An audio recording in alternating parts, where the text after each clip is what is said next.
Goal assist করে কোনো লাভ নেই নেইমারের। ফিট না থাকলে বিশ্বকাপে ডাকা হবে না তাকে।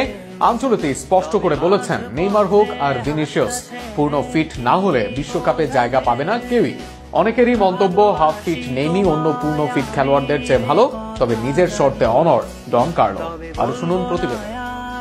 ব্রাজিলের বিশ্বকাপ দল গঠনে নিজের অবস্থান আবারও স্পষ্ট করলেন কার্লো আনচেলত্তি। জানিয়ে দিলেন তার চূড়ান্ত স্কোয়াডে নাম লেখাতে হলে শতভাগ ফিট থাকা বাধ্যতামূলক।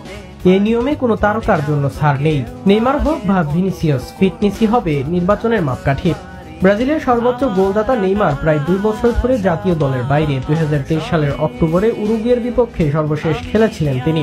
নিয়মিত চোটে ভুগতে থাকা এই ফরওয়ার্ডকে নিয়ে প্রশ্ন তুললে আনচেলত্তি স্পোর্তের রেকর্ডকে বলেন তার শতভাগ ফিট থাকা জরুরি। অনেক ভালো খেলোয়াড় আছে, আমাকে তাদেরকেই বেছে নিতে হবে যারা পুরোপুরি প্রস্তুত। শুধু নেইমার নয়, এটা ভিনিসিয়াসের ক্ষেত্রেও প্রযোজ্য।